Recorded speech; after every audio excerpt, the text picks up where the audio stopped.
नमस्कार शेतकरी मित्रांनो, या जिल्ह्यातील शेतकऱ्यांसाठी अतिशय आनंदाची बातमी आहे. कारण या जिल्ह्यातील अतिवृष्टीने ग्रस्त झालेल्या शेतकऱ्यांना आता सरकार नुकसान भरपाईची मदत तातडीनं वाटप करण्याचं काम सुरू करणार आहे.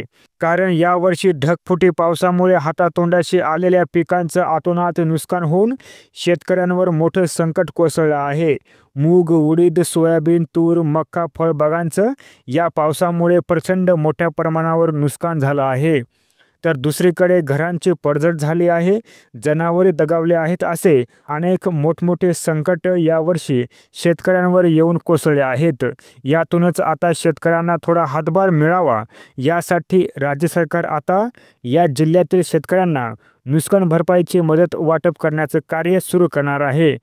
तर ते कोणकोणते जिल्हे आहेत याविषयी आज आपण या व्हिडिओमध्ये एकदम सविस्तररित्या माहिती घेणार आहोत. त्यामुळे व्हिडिओला कुठं पण स्किप न करता व्हिडिओ पूर्ण बघा, जेणेकरून व्हिडिओमध्ये दिलेली एक एक माहिती तुम्हाला सहजरित्या समजून येईल.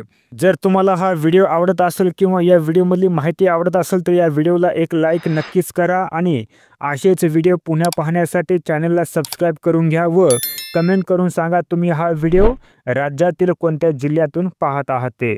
तर शेतकरी मित्रांनो, अतिवृष्टीने नुकसानग्रस्त झालेल्या शेतकऱ्यांना आता 1339 कोटीची मदत राज्य सरकारकडून मान्य करण्यात आली आहे. या रकमेमध्ये 20 जिल्ह्यांचा समावेश करण्यात आला आहे. त्यामध्ये जवळपास 19 लाख शेतकऱ्यांना 1339 कोटी रुपयाची रक्कम वितरित करण्यात येणार आहे. ही रक्कम पुढील जिल्ह्यातील शेतकऱ्यांना त्यांच्या खात्यावर तातडीनं वाटप करण्याचं काम आता सरकार लवकरात लवकर करणार आहे. यामध्ये या जिल्ह्यांचा समावेश असणार आहे.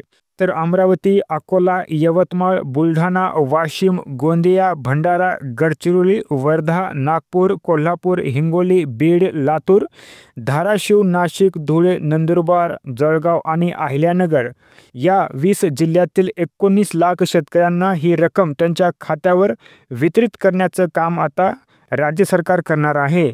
त्यामुळे आता शेतकऱ्यांना एक मोठा दिलासा मिळणार आहे.